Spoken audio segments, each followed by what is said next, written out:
Hi everyone, and welcome to this super ultra amazing special version of Cooking Wimp, where I make not just one new dish, but 4 new dishes this week for you guys.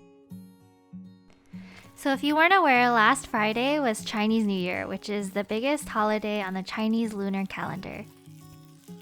And a big part of the celebration is the food. And while normally we would be celebrating Chinese New Year with our families, this year, we're just celebrating by ourselves.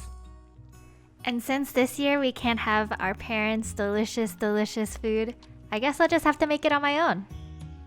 So without further ado, let's get started.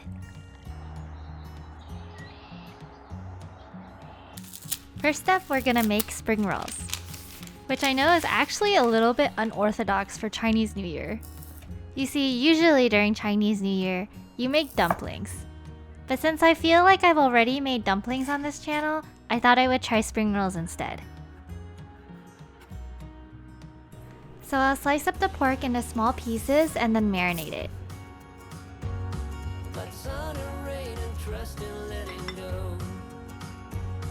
It takes a bit of suffering, sleepless nights and wandering, before you make it safely to the end, the end. So they ran out of regular Napa cabbages at the grocery store, and the only ones left were these like super long ones, which as far as I can tell are exactly like regular Napa cabbages, except that they're long. So I don't know why they exist really. But no matter the size or shape of your Napa cabbage, we'll cut them into thin strips.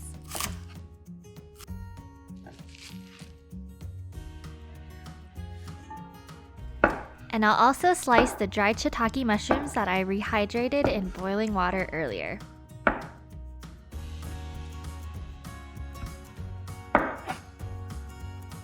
And now I'll pre-cook the pork and mushrooms and cabbage so that they don't have to cook when we deep fry the spring rolls. I'll cook the pork until there's not that much pink left, and then I'll add the mushrooms.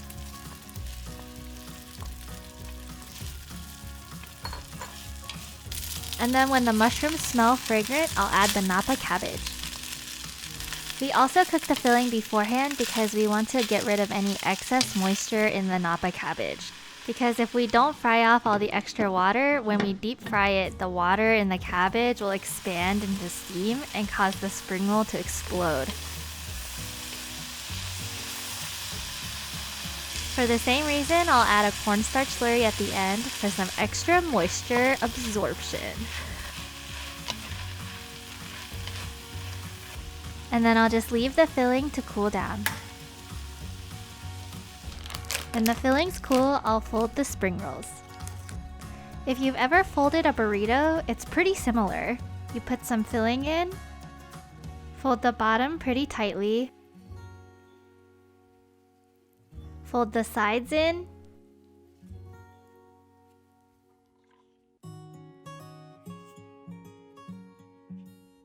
and then roll it all up. I'll dab some water on the ends to seal the spring roll.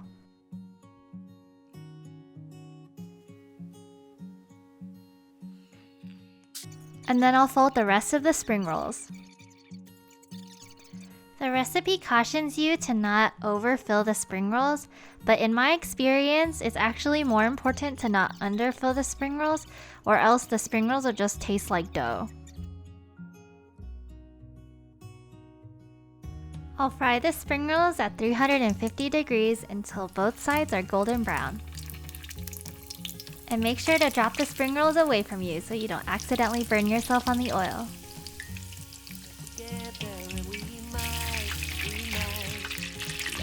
Not forever.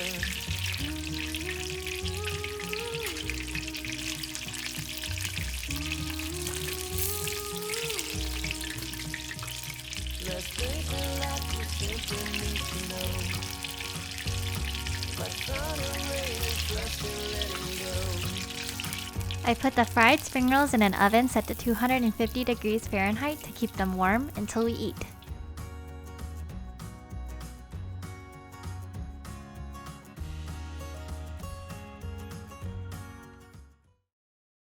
Next up, I'll make the first of two main dishes, lion's head meatballs, or in Chinese, 狮子头. My husband says these meatballs are made a lot for parties and celebrations, but I couldn't find anything online, so we'll just have to take him at his word, I guess.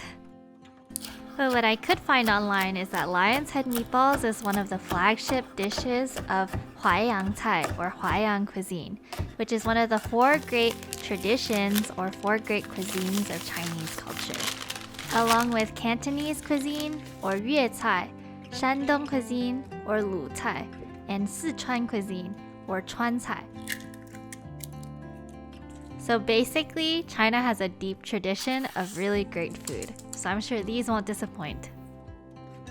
But anyways, I'm just adding all of the ingredients for the meatballs together in one bowl, and then we'll just mix it together. You'll see in a second that I didn't defrost my ground pork enough, even though I took it out of the freezer and put it into the refrigerator the night before. So don't be like me and give your pork ample time to defrost.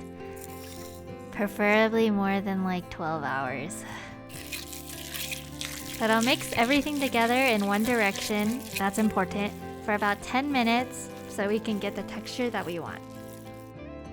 And then we'll add these water chestnuts. But first, we're gonna smash them.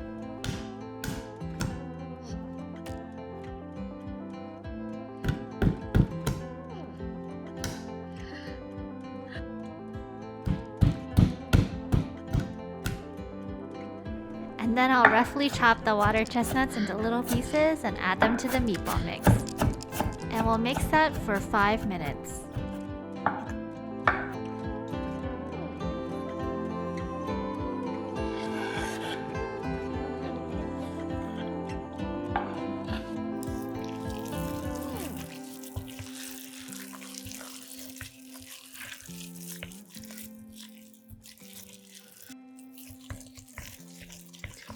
Looking at you, I'm trying to get your attention. Can I come close? I don't know how to play this. And then with well-oiled hands, I'll just form the meatballs. And to be extra special for Chinese New Year, I'll make exactly 8 meatballs because 8 is a lucky number in Chinese. And the reason for that is because the word 8, ba, sounds a lot like fa for fa cai, which means getting rich.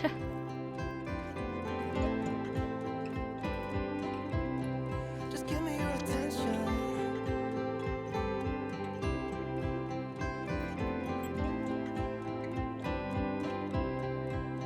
Give me your attention. And then I'll deep fry the meatballs at about 350 degrees Fahrenheit for 2 minutes. But in my opinion, since deep frying is pretty annoying, I think you can just pan fry these to get the same kind of crispy exterior. Or bake them, if that's your thing. And if you're like me and making these meatballs a day ahead, this is actually a pretty good place to stop in the recipe. Just go ahead and cover and refrigerate the meatballs and we'll make the sauce tomorrow. Which for you is right now! Woo! Luckily for me, scallions and ginger are the only things that I have to chop today for this sauce. Which I'll add to a tablespoon of oil heated over low heat, and I'll cook these for about 1 minute. Don't tell anyone, but I was only supposed to add the white parts of the scallions. And then I'll add the rock sugar and wait for it to dissolve. In other recipes, I've always kind of had a hard time with getting the rock sugar to dissolve, and so a pro tip is actually to add just a little bit of water so that it dissolves a bit faster. And then I'll basically add all the rest of the ingredients except for the cornstarch and sesame oil. Actually, I'm pretty sure I forget to add the sesame oil at the end too. So, you know, don't forget that.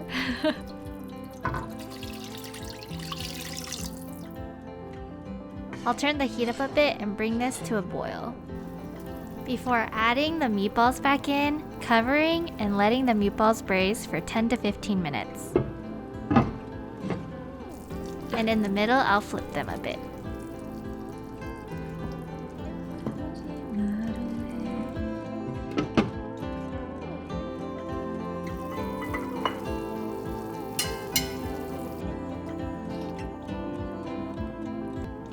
For the sauce, I'll add a bit of cornstarch slurry until I think that the sauce is thick enough. The recipe says a number, but you should probably just go with your gut on this one. I'll drizzle the sauce on the meatballs and voila, second dish done, 2 to go.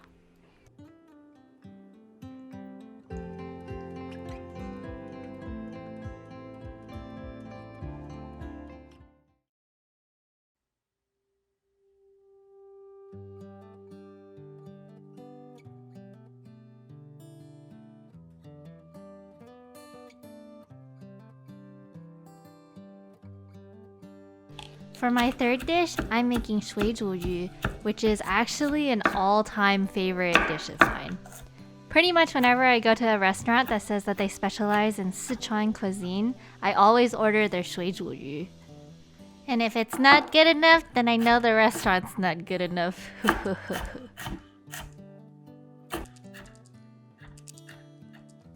And for Chinese New Year, it's always important to have a fish dish. There's a Chinese idiom that says 年年有余, which means to always have surplus in the new year. And the word for fish in Chinese is also yu, so by eating fish, you're hoping to have prosperity in the new year. Also kind of unrelated, and also I didn't film it, but I had the hardest time de-skinning this fish. So make sure you buy fish without skin on it because holy crap, I don't know how sushi people do it. But anyways, right now I'm just adding the marinade ingredients to the fish and then I'll mix it and then let this marinade while we cook basically the rest of the ingredients first.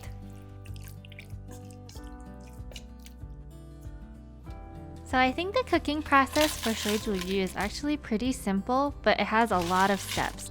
So first, I'll toast the dried chilies and the Sichuan peppercorns for a little bit until fragrant. Take it out and then cook bean sprouts.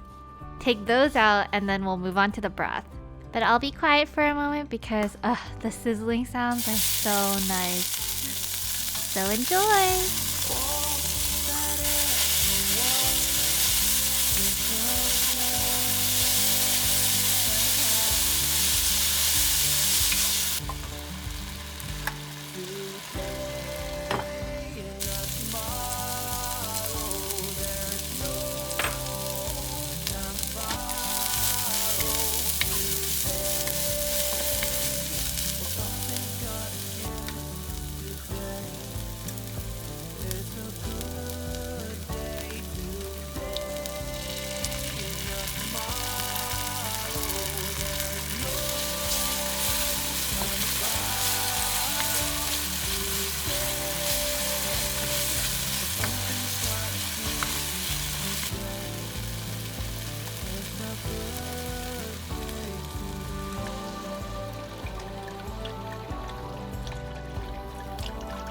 And I'll bring the broth up to a boil.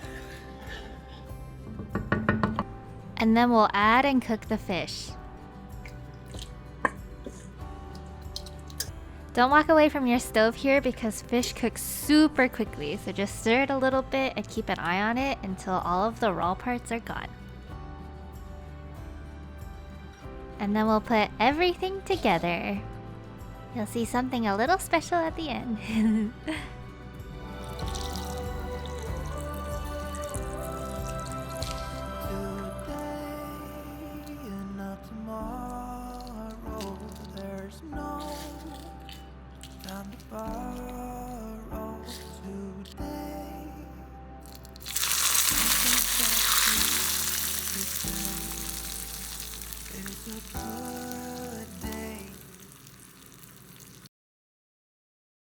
Okay, last one, guys. For dessert, I'm making the iconic dish that I'm pretty sure every Chinese mom makes for New Year's, nian gao. It's a lightly sweet, very sticky rice cake made from glutinous rice flour. And it starts by simmering together 3 slices of ginger and 1 cup of water for 10 minutes over low to medium heat, and then adding allspice and brown sugar.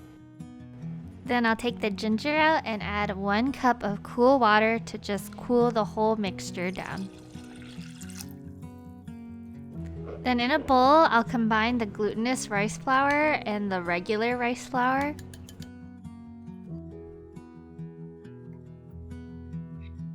And then slowly stream in the ginger allspice brown sugar water from before while whisking. It's time for us, then I'll be by the same old road.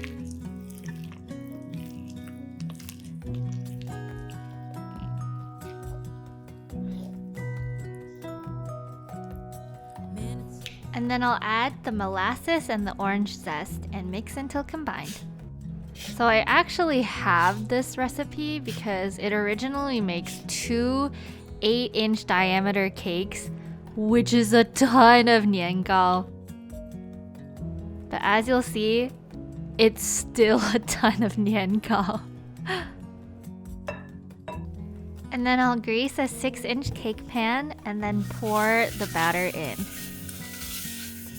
But if you have an 8-inch cake pan like the recipe specifies, you should use that one instead. Because I think a larger pan will decrease cooking time. And I'll steam it until a toothpick inserted in the middle comes out clean. Just like a regular cake. But let me tell you, it took so long for this cake to cook.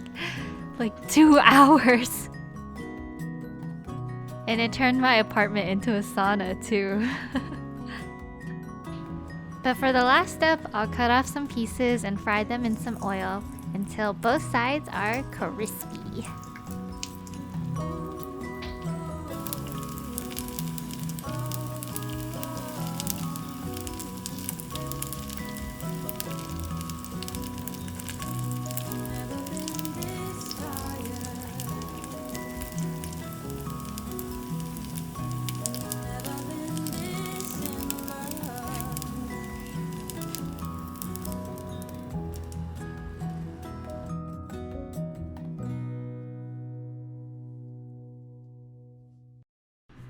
It's time to eat! Phew, this one was a long one, so I'm happy to finally be able to sit down and eat. Let's start with the spring rolls.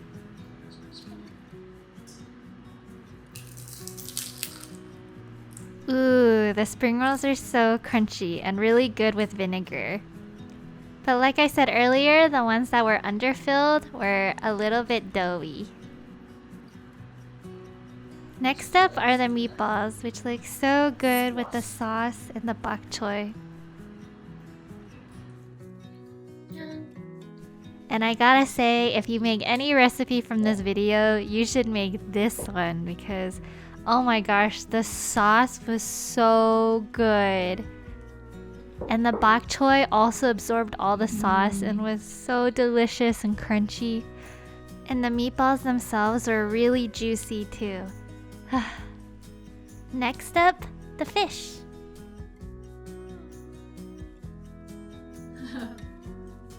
The fish actually ended up tasting so similar to the shuizhuyu that I've had at restaurants, but as my husband said, we think that it needs a little more MSG. And last but not least, the niangao, which, true to its name, was extremely sticky. But I like that we fried it so that there was a contrast with the sticky texture of the inside. And oh my gosh, the orange flavor was so amazing. But I kind of wish that I put a little more sugar in. Whew, I hope you guys survived to the end of this super extra long video. But honestly speaking, the biggest thing that I learned from this video is not how to make all of these wonderful dishes, but how much work our parents put in to make so many dishes for us during Chinese New Year.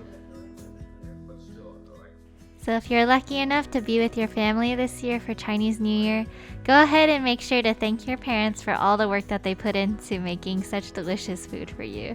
And if you're not, I mean, you can thank them anyways.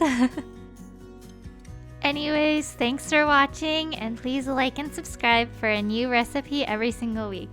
I have something pretty exciting coming up, so stay tuned. And I wish everyone the best in this new year of the ox. 新年快乐!